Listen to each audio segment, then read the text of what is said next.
Performance of SRAM is one of the primary reasons it is used in modern processors. Every CPU executes the billions of operations every second, requiring memory that can deliver instructions and data almost instantly.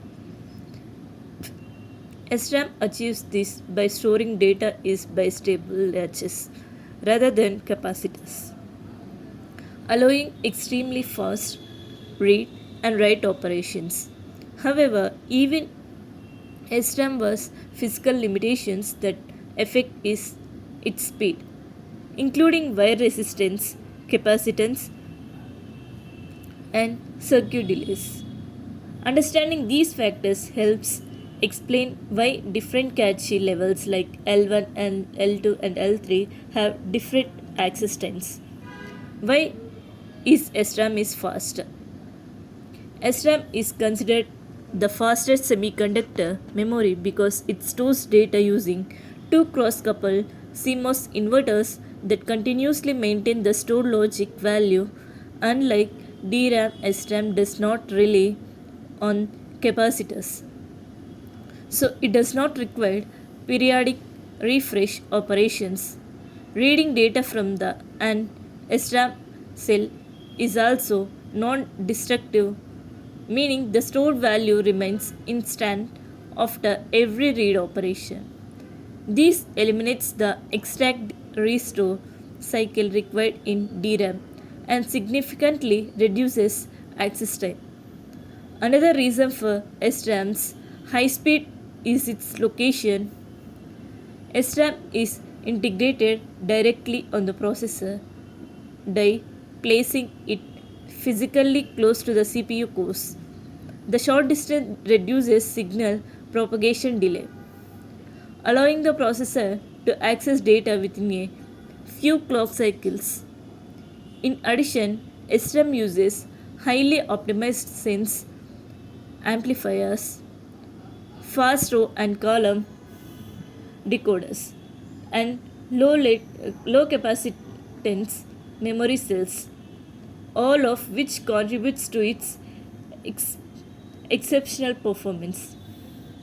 Here, typically, SRAM access timing range from 1 to 5 nanoseconds, making it several times faster than DRAM. Reasons for SRAM is fast is here no refresh operation is required, non-destructive read operation, data is stored in bistable latches, very short signal paths inside the CPU, small memory cell capacitance, high speed sense amplifiers, fast row and column decoding, on chip integration reduces communication delay.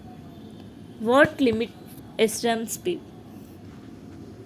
Although SRAM is extremely fast, several physical and electrical factors limits its maximum operating speed. One of the most important limitation is bit line capacitance.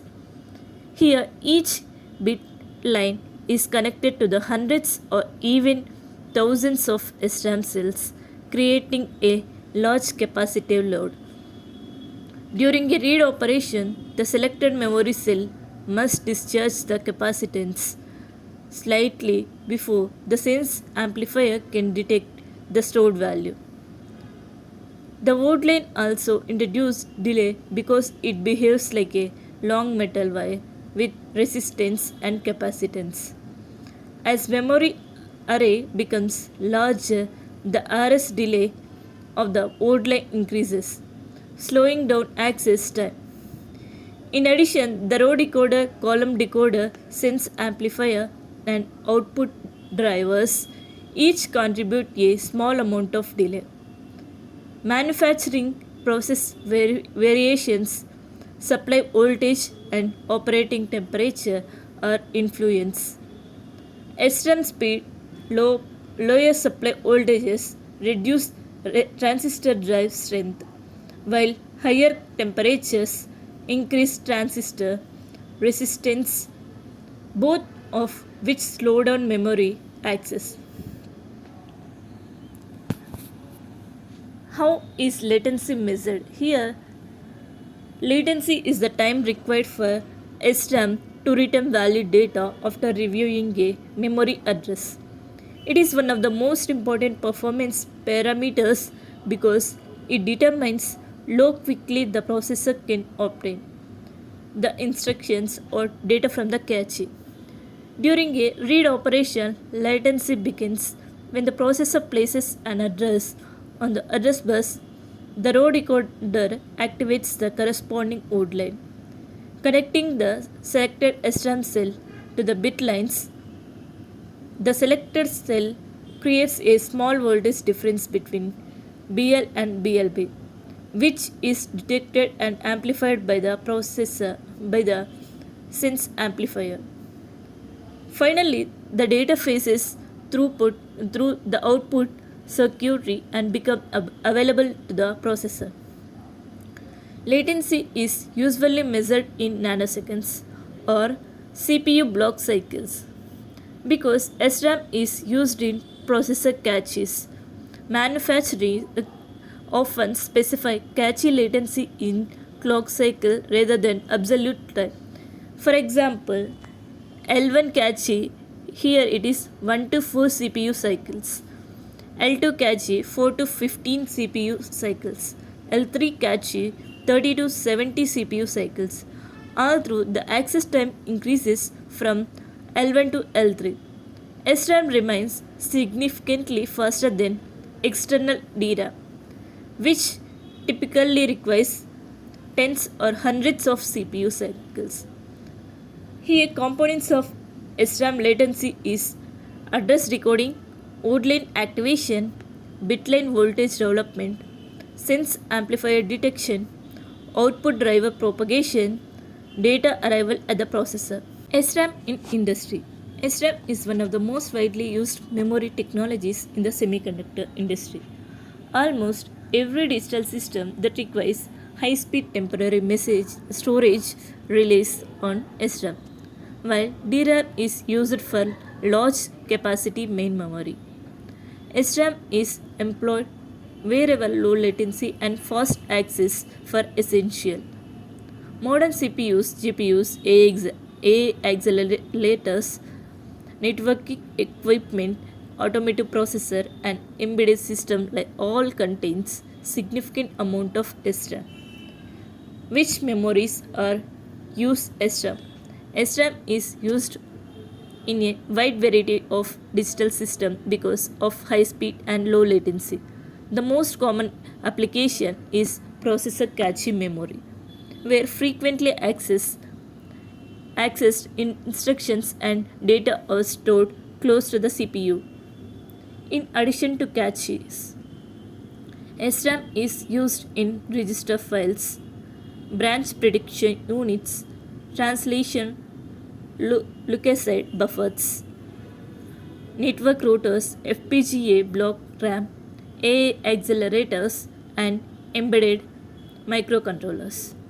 Unlike DRAM, SRAM is generally not used for large capacity storage because of its high manufacturing cost.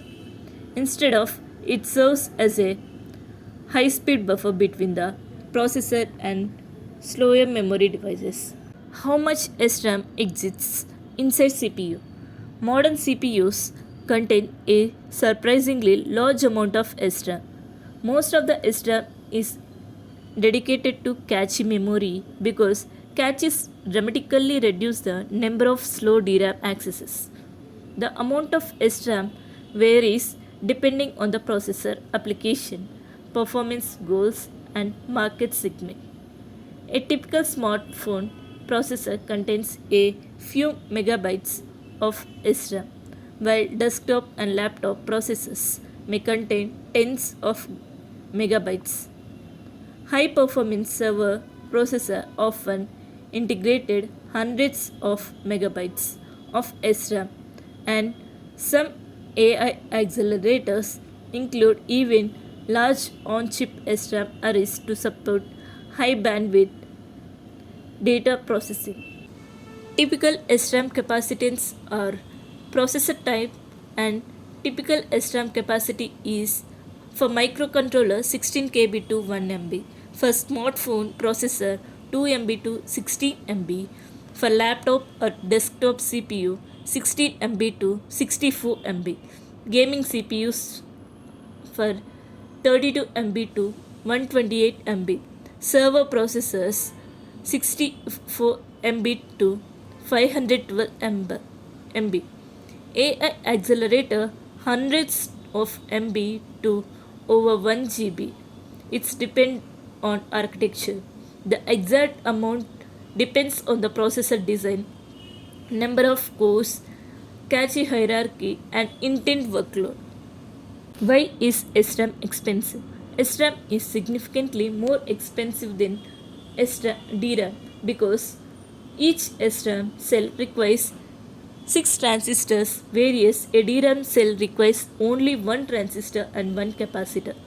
As a result, SRAM occupies much more silicon area for the same storage capacity.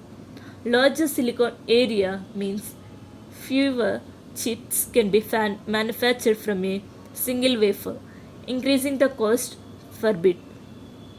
In addition to its larger cell size, SRAM requires carefully matched transistors to ensure reliable operation. Designers must optimize the transistor sizes for read stability, write ability, and noise matching, making the layout more complex than DRAM. The large amount of transistor also increases leakage power, adding further design challenges. These despite its higher cost.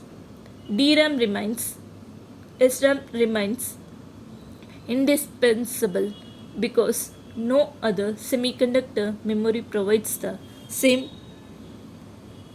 combination of high speed, low latency, and reliable operation required for processor caches and other performance critical applications. Here, the reasons SRAM is expensive is here 6 transistors for memory cell, larger silicon area, lower storage density, higher manufacturing cost for bit, complex transistor sizing and layout, increased leakage power, more advanced design and verification requirements, lower number of cells for wafer compared to DRAM.